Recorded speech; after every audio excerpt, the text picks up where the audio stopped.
할렐루야. 네, 오늘 이 거룩한 주님의 날, 주의 전에 오신 여러분들을 주님의 이름으로 환영하고 축복합니다. 자, 옆에 계신 교우들과 인사합시다. 반갑습니다. 은혜 많이 받으세요. 네, 벌써 여러분 얼굴에 은혜가 풍성하신 줄 믿습니다. 네, 우리 믿는 사람들은요, 은혜 받으며 살아야 돼요. 은혜 없으면 못 살지요. 오늘 새벽에 오신 여러분들도 새벽 기도를 통해 은혜를 받으셨고, 또 오늘 음식을 준비하면서도 은혜를 받으시고, 오늘 오전 예배 드릴 때도 은혜가 풍성하시고, 밥 먹을 때는 은혜가 더 많아야 돼요.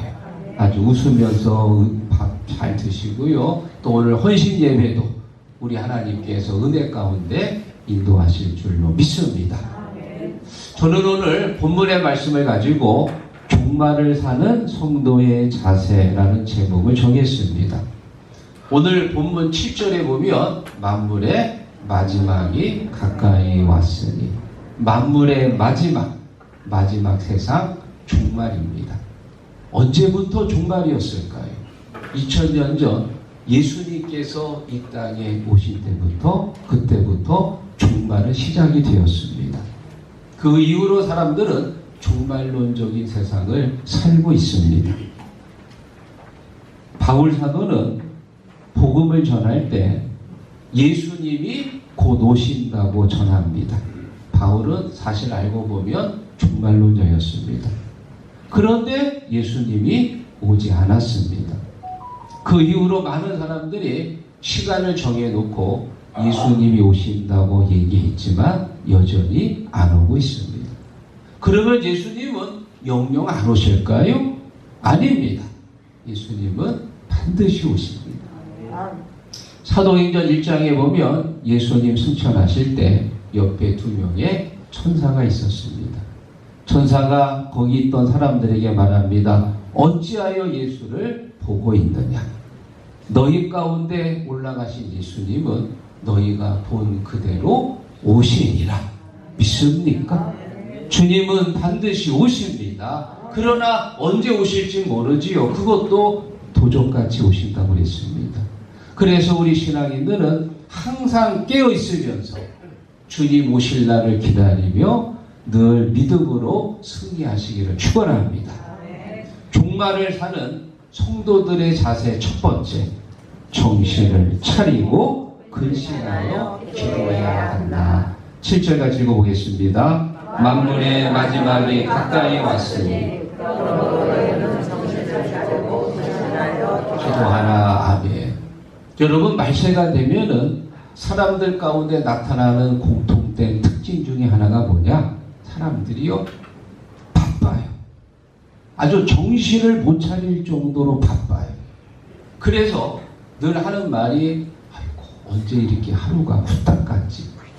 아침에 눈 뜨면 금방 하루가 지나고요. 어느새 일주일이 지나고 금방 달력을 넘깁니다.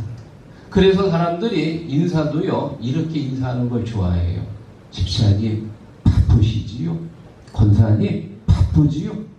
바쁘다고 얘기를 해주면 마치 사회적으로 성공한 것 같고 그 사람을 존중해 주는 것 같은 그런 기분이 듭니다. 그런데 반대로 집사님 요즘 많이 한가하시지요? 할 일이 별로 없지요? 이렇게 얘기했다가 당신 나 우습게 보는 거야? 하고 모욕죄로 신고당할 수가 있어. 그래서 이왕이면 바쁘시지요? 참 그렇게 말을 해야 되겠더라. 그러면 여러분, 왜 이렇게 여러분 인생이 바쁘십니까? 뭐 때문에 그렇게 눈코 틀 새 없이 바쁩니까? 사람들이 왜 바쁜가 봤더니 돈 벌러 다니려고 바빠. 돈 벌려고. 그리고 주말에는 놀러 다니려고 바빠. 그리고 요즘 세상이 하도 빠르게 변하다 보니까 유행 따라가려고 바쁩니다. 여러분, 곰곰이 생각해 보십시오. 지금 하고 있는 그 일, 또 지금 따라가는 그 유행, 그거 없으면 못 사는 건가요? 그거 먹지 않으면 금방 죽습니까? 그 대단한 명품 가방 매지 않으면 금방 병들어서 죽나요? 그 대단한 금목걸이 목에 걸지 않으면 목뼈 부러지나요? 그거 없어도 얼마든지 살 수 있습니다. 그거 없어도 우리 옛날 어르신들 잘 살았고 자녀들 잘 키웠습니다. 정말 중요한 게 무엇이냐? 정말 중요한 건 내 영혼이 구원받는 게 중요합니다. 내 영혼이 구원받고 은총이 있는 게 그게 제일 중요한 거예요. 다른 것들은 물론 있으면 좋지만 없어도 괜찮지요. 많이 있으면 좋지만 없어도 사는데 큰 문제 없습니다. 중요한 건 내 영혼이 은총받고 구원받는 거, 이게 내 인생에 있어서 제일 중요한 줄로 믿습니다. 무엇이 중요하고 무엇이 덜 중요하느냐, 이걸 우리가 어떻게 분별할까요? 오늘 7절에 보니까 정신을 차리고 근신하여 기도하라. 우리가 하나님 앞에 정신을 차리고 제정신을 갖고 그리고 믿음의 중심을 갖고 기도해야 돼요. 야고보서 1장 5절에 말합니다. 너희 중에 누구든지 지혜가 부족하거든 모든 사람에게 후히 주시고 꾸짖지 아니하시는 하나님께 구하라. 그리하면 주시리라. 하나님 앞에 엎드려서 기도해야 됩니다. 하나님, 내 삶에 있어서 무엇이 제일 중요합니까? 무엇이 덜 중요합니까? 중요한 것을 먼저 하고 덜 중요한 것을 나중에 하는 지혜가 필요한 줄로 믿습니다. 지난주 목요일 날이요, 여러분 이거 들으셨나요? 우리나라 주식 코스피가 9천이 넘으면서요 아주 사상 유례 없는 호황을 맞이했습니다. 요즘 그 안전자산이라고 생각했던 예금 적금을 깨고 돈이 주식으로 몰리는 머니 부부 현상이 일어나고 있습니다. 2030 청년들도 주식으로 돈을 몰고 가고 6070 은퇴자들도 돈을 주식으로 가져갑니다. 심지어 군인들도 연금을 깨고 주식에 투자합니다.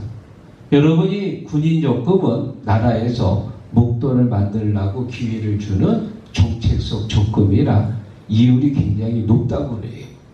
그런데 그것마저도 깨고 주식이 워낙 호황이다 보니까 그쪽으로 돈이 몰리는 거예요.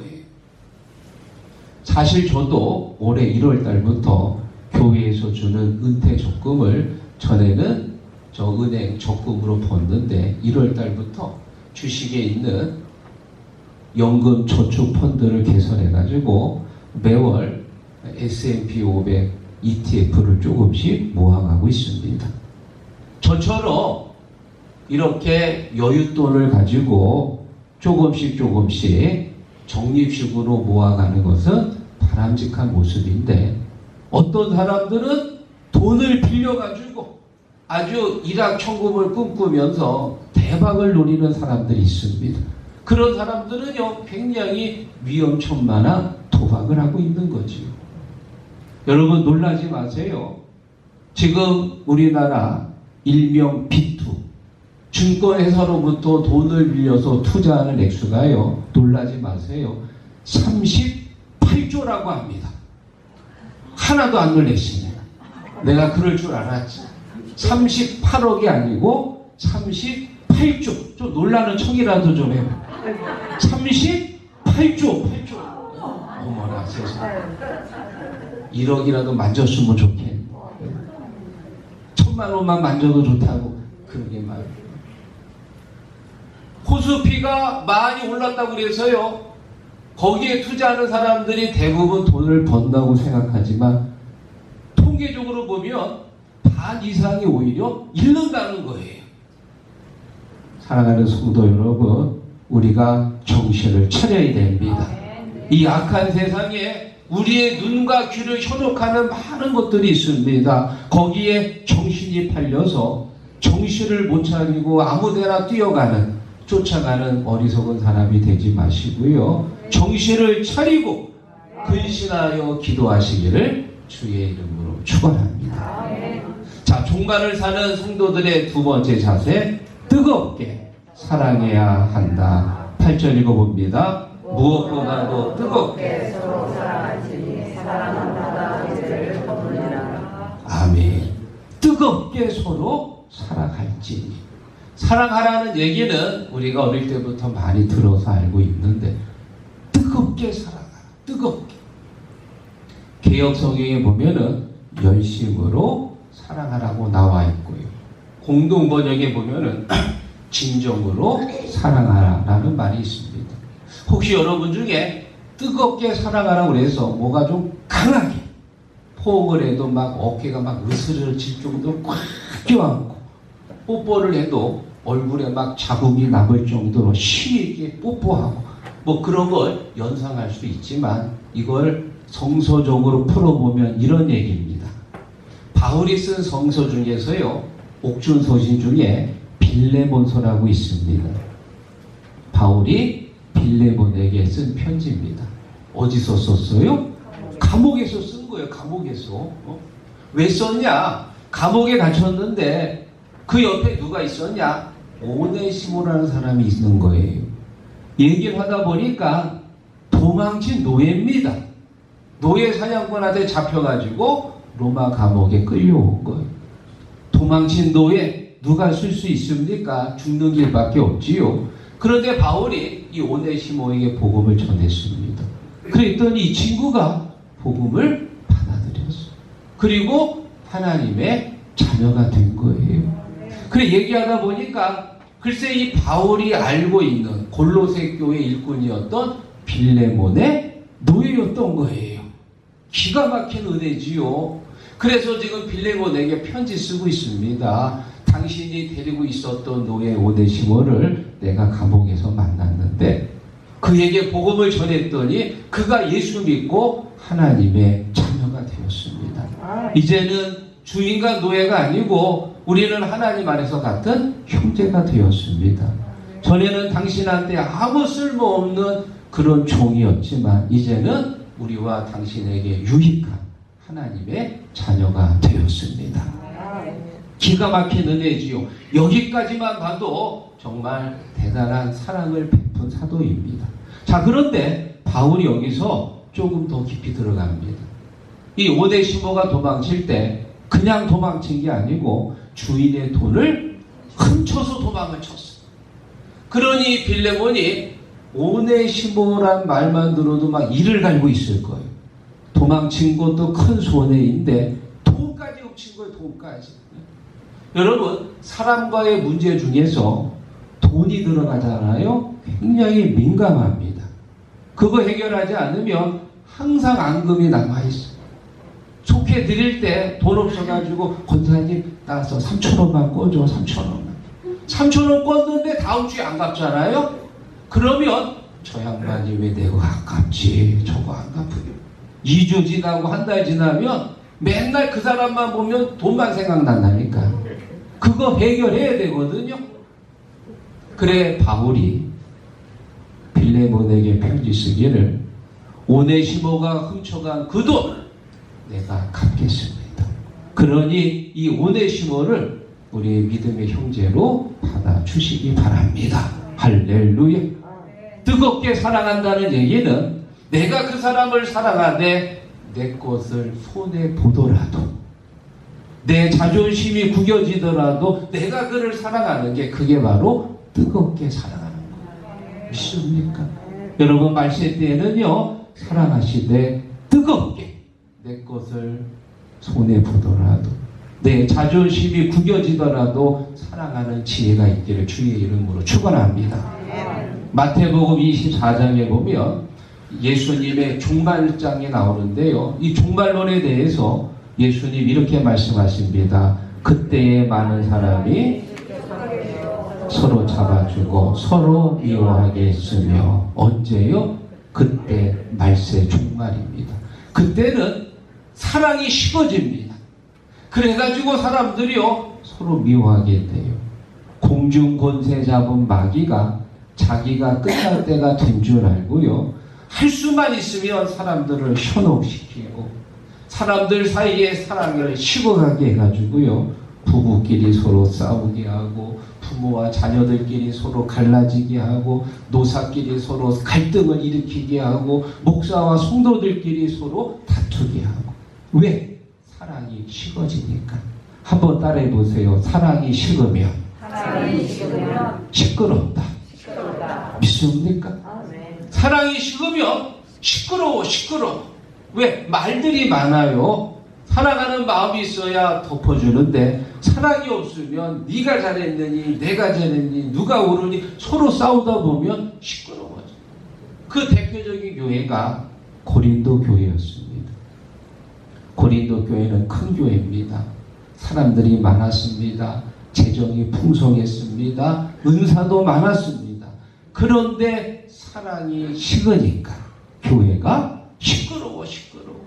그래서 바울이 고린도전서 13장 1절에 말합니다. 내가 사람의 방언과 천사의 말을 할지라도 사랑이 없으면 소리나는 구리와 울리는 꽹과리가 되고.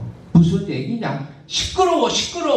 서로 잘났다고 막 떠들다 보니까 사랑이 식으니까 시끄러운 거예요. 여러분, 사랑이 식으면 내 주위에 있는 사람들이요 전부 다 나쁜 사람처럼 보여. 전부 다 싫은 사람처럼 보여요. 그런데 내 안에 사랑이 풍성하면 전부 다 내 주위에 내가 전도해야 되고 기도할 사람처럼 보이는 거예요. 빨간 안경을 쓰고 보면 세상이 빨갛게 보이고, 노란 안경을 쓰고 보이면 세상이 노랗게 보이고. 여러분에게 묻습니다. 지금 여러분은 여러분 주위에 내가 사랑하는 사람이 많습니까? 아니면 내가 미워하는 사람이 많습니까? 사랑하는 사람이 많으면 내 안에 사랑이 풍성한 것이고, 내 주위에 전부 다 미운 오리새끼처럼 보이면 내 마음에 사랑이 없는 거예요. 그래서 바울이 말합니다. 고린도전서 13장 13절. 그런즉 믿음, 소망, 사랑 이 세 가지는 항상 같이 있을 것인데 그 중에 제일은 믿음과 소망과 사랑 중에 그 중에 제일은 사랑이라. 믿습니까? 여러분 마음에 사랑이 풍성하시기를 축원합니다. 재미있는 물건을 하나 보여드립니다. 여러분 지금 이게 뭐냐면은 천장에 다는 우퍼 스피커라고 하는데요. 이걸 왜 달고 있느냐? 요즘 이제 아파트에 거주하는 분이 많잖아요. 그래서 층간 소음 문제가 사회적인 문제로 지금 대두되고 있습니다. 그래서 사람들이 위에서 자꾸 이제 떠들고 애들도 뛰고 막 뭐 밤에 막 세탁기도 돌리고 그러면 시끄러우니까 보복하려고 지금 이 우퍼 스피커를 천장에다 단다는 거예요. 그러면 이 진동이 윗집으로 올라가 가지고 어느 정도 보복을 할 수 있다고 그래요. 이런 것도 있고, 또 어떤 사람은 저 화장실 환풍기 앞에다가 모기향을 펴가지고 위층으로 올려보내는 사람도 있고요. 또 심지어 베란다에서 청국장을 끓인대. 위쪽으로 올라가라고. 왜? 나만 보복, 나만 힘드냐? 너도 조금 좀 나라고. 근데 요즘 우리나라의 법원에서는요, 이렇게 반복적인 이 보복 행위를 범죄 행위로 간주해가지고요, 여기다가 실형을 매기고 있습니다. 그래서 이런 보복 행위는 좋은 방법이 아닙니다. 이 방법은 우리가 자제해야 됩니다. 보다 더 지혜로운 방법을 가져야 돼요. 여러분, 지금 이 층간 소음 문제 발생 1위가 뭐냐? 73%나 되는데요. 아이들이 뛰는 소리래. 아이들이 뛰는 거. 여러분, 아이들 키워보셔서 아실 거예요. 아이들은 원래부터 뛰는 인간들이야. 애들은 뛰어야 됩니다. 만약 애들이 뛰지 않고 가만히 소파에 앉아있으면 그게 더 큰 문제예요. 어디가 아프니까 안 뛰는 거지. 애들은 원래 뛰는 거예요. 그래서 애들이 뛰는 걸 늘 인지하고 어느 정도 감수를 해야 됩니다. 그런데 그게 싫어가지고 막 거기다 스피커 붙이고 청국장 끓이고 그러면 그거 범죄행위 되는 거예요. 말세가 되면은 사랑이 식어집니다. 이럴 때 어떻게 되느냐? 뜨겁게 뜨겁게 사랑하라는 얘기는 내가 좀 불편하더라도 금전적인 손해를 보더라도 내 자존심이 좀 깎이더라도 희생할 때 그게 바로 진정한 사랑이고 그리고 그 사랑을 함으로써 허다한 죄를 덮는 줄로 믿습니다.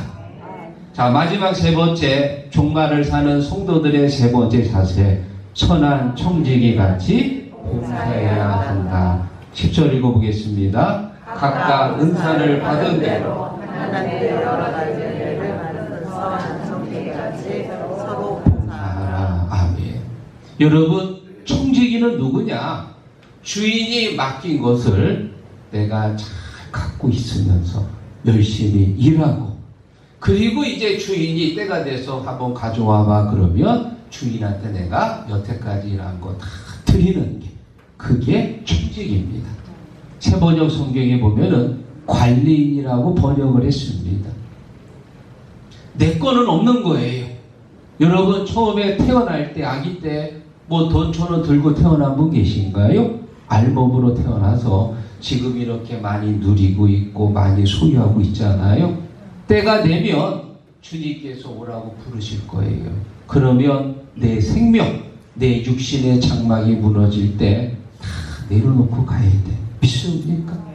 내 생명, 내 저금 통장에 있는 돈, 내 농과 밭, 내 유모차 그거 다 두고 가야 돼. 한 개도 갈 수가 없습니다. 왜? 처음부터 내 게 아니었거든. 하나님이 내게 맡기신 거예요. 믿습니까? 근데 표정들 보니까 굉장히 심각한 표정이에요. 오늘 아침에 뭐 군고구마 드시고 오셨어요. 이게 답답해 보이네. 내 거 아닙니다. 이거 하나님이 내게 잠시 살면서 빌려주신 거고요. 때가 되면 두고 가야 하는 줄로 믿습니다. 선한 청지기처럼 봉사하지 않으면 우리가 교회 안에서 일하고 어떤 일이 벌어지느냐? 열심히 일하고 나서 시험 드는 거예요. 부활주일날 열심히 계란을 돌리고 나서 시험에 듭니다. 추수감사주일날 열심히 팥시룩떡 돌리고 나서 그리고 시험에 들어. 성탄절날 나와서 열심히 음식 봉사하고 나서 또 낙심해. 왜? 내가 이렇게 열심히 일했는데 왜 사람들이 나를 알아주지 않지? 내가 이렇게 열심히 일했는데.